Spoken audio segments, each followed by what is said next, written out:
Welcome to Parallel Disney, where we identify the various anomalies among the Disney dimensions. With this research, we can more confidently understand which dimension we are going to or the dimension we are currently in. Today, we'll be further increasing our database on the Haunted Mansion by taking a look at Tokyo Disneyland. The ride building at Tokyo is nearly identical to that at Disney World.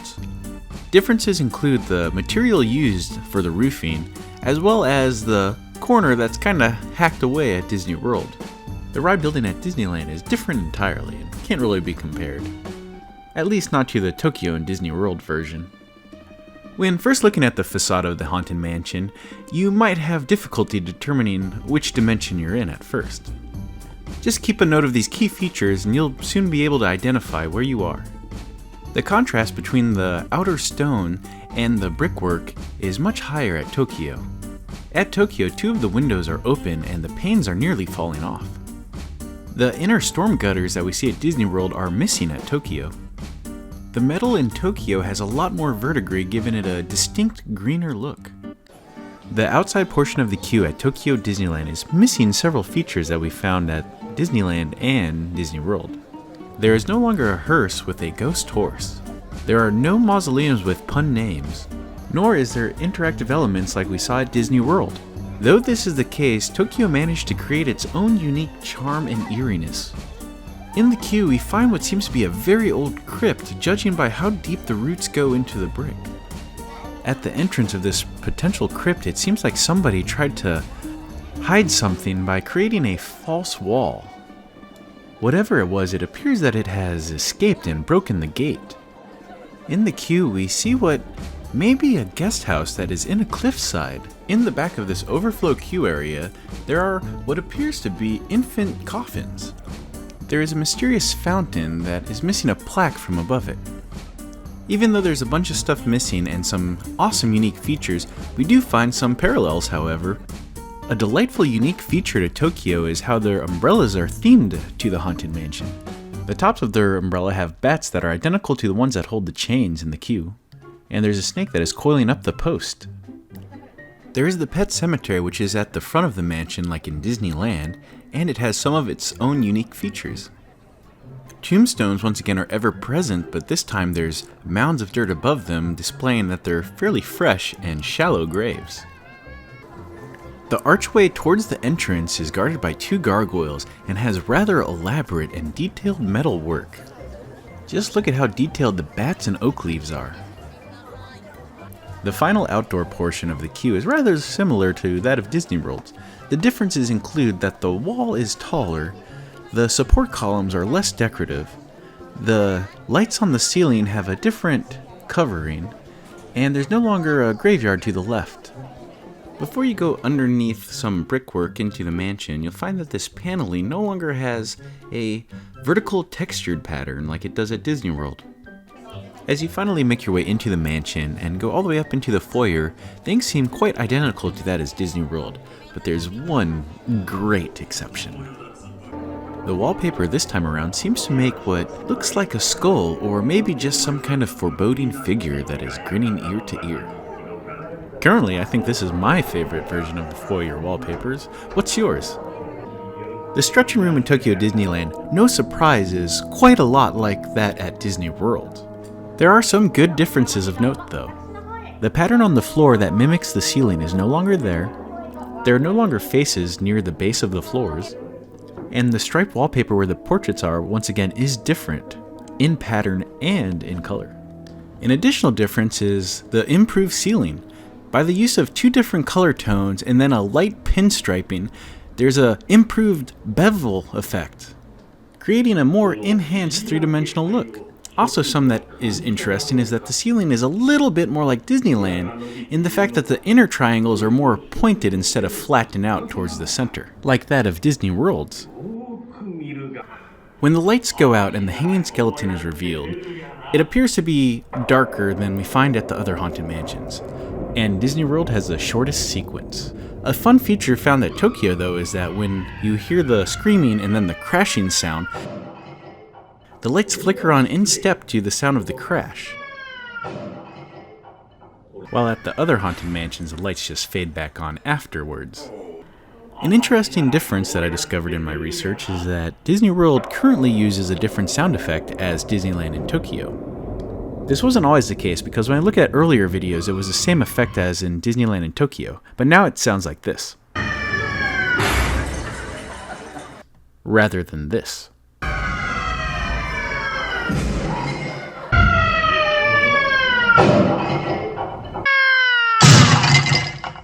As we exit the stretching room, we find ourselves in a corridor similar to that of Disney World's. This time, however, the wallpaper is changed yet again, and this time the light fixtures on the wall are featured with a demonic figure. You may have also noticed that there's a lack of portraits around the walls. For the moving walkway this go-around, we have white bats and they're in line instead of offset. In the hallway where we saw the changing portraits in Disney World, we now see a larger quantity of portraits, and this time there's no morphine, but all of their eyes are fixed on you as you travel through the corridor.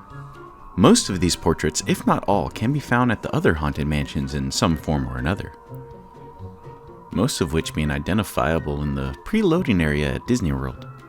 In the library, there's a couple of added effects with a couple of books that are kinda walking around on the floor, and then a book on top of the desk that is flipping through several pages. Some positional changes is where these moving books are located, as well as where the rocking face chair is. We can also see that the face on the chair is different as well, and the one in Tokyo seems to have suffered some kind of damage.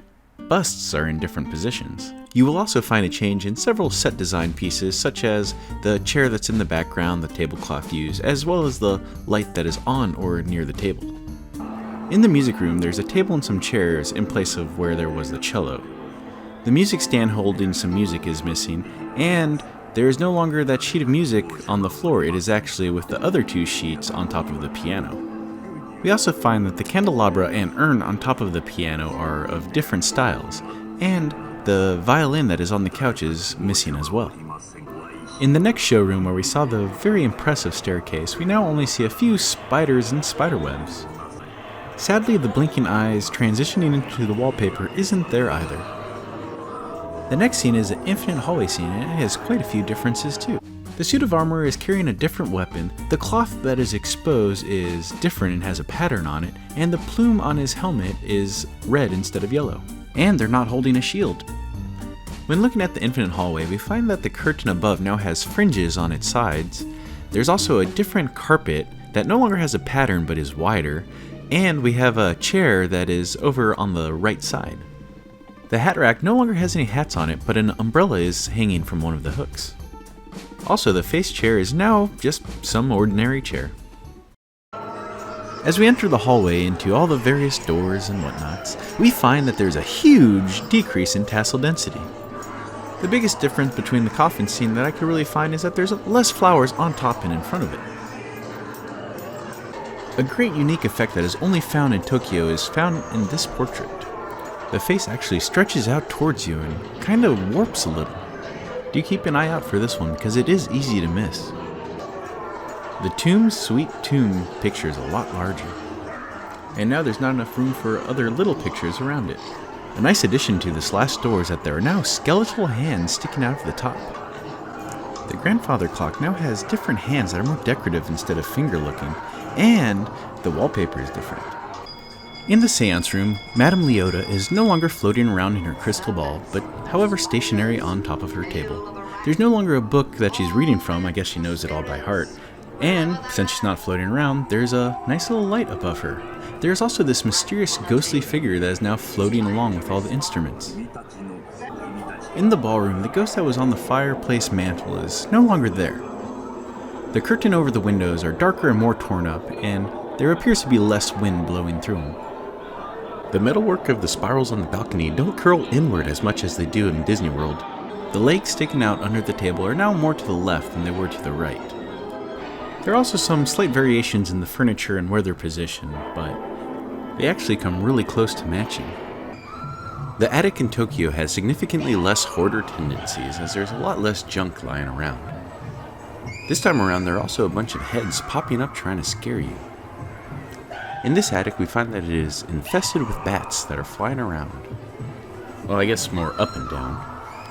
There are no longer the portraits with the husband's heads disappearing, but there is still the bride. She no longer has projected gestures or speaks. She has two arms holding onto a candle and a bouquet and a visual beating heart. She is definitely much more freaky in my personal opinion. As we make our descent into the graveyard, we find that the ghosts appear to be a bit more hollow compared to the other mansions. As we look up into the sky, we find that it must be a cloudy night because we no longer see stars. The Groundskeeper is rather similar to the one at Disney World. The only real differences I could find is that his arm is lower and the lantern is different. A feature I found slightly surprising is how the dog seems to share more in common with the one that was at Disneyland. While I have Disneyland's Groundskeeper up here, I'd like to point out some features that I missed, and that is that his hair is white and sticking out, and also the dog is more behind him instead of in front. As we enter the graveyard and we see the group of ghosts that are playing instruments, the one that seems to be playing a sort of trumpet has a hat that curls to the left. Now, I'm not positive if the hat is just a different angle or if it's a different hat entirely compared to Disney World. The next several elements are seemingly identical, as far as I can tell, and this includes the teeter-totter ghosts along with the swinging ghosts and the 5 busts that are singing. In this next scene, there are a few small differences of note. The hand holding onto the teacup is now sticking out on the opposite side of the coffin. The dining ghosts seem to be completely different people. The woman now has a veil over her face, and the guy has a less tall hat and no longer seems to have a goatee. There's also only 3 candlesticks and they're not lit. The tablecloth is a little bit longer and there's no longer a picnic basket under the table.